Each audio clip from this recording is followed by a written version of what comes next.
Il y a 60 ans débutait la guerre d'Algérie. 1er novembre 1954, c'est la Toussaint rouge.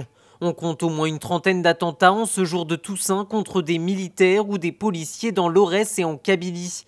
Une dizaine de morts est à déplorer. Des attaques revendiquées par le FLN, le Front de libération nationale algérien tout juste naissant.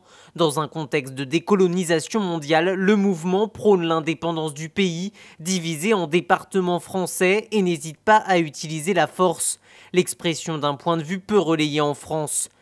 Dès le 5 novembre, le gouvernement français envoie des renforts militaires en Algérie.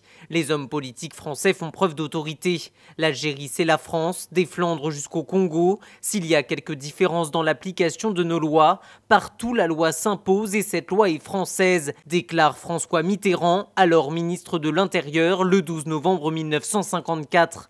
Le 24 novembre, il prône à son tour le recours à la force. Mais le désir d'indépendance des Algériens est bien plus profond.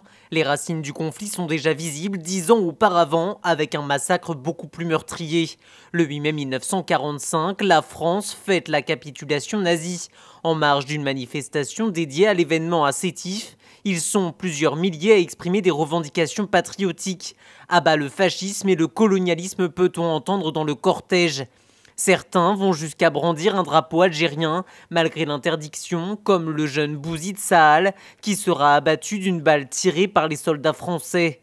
S'ensuivent des émeutes autour de Sétif, c'est l'escalade, la répression est violente, on parle d'environ 10 000 morts, et ceux qui ne seront pas tués seront au mieux humiliés.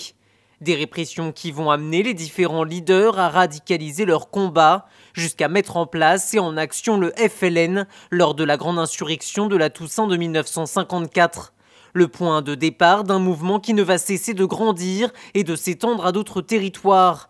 Mais ce n'est qu'en 1955 que la guerre semble vraiment déclarée, avec l'intervention militaire de la France dans l'Aurès puis en Kabylie et l'implication de François Mitterrand. Il présente notamment un programme de réforme pour l'Algérie, la proclamation d'une guerre contre l'indépendance qui va durer près de 8 ans.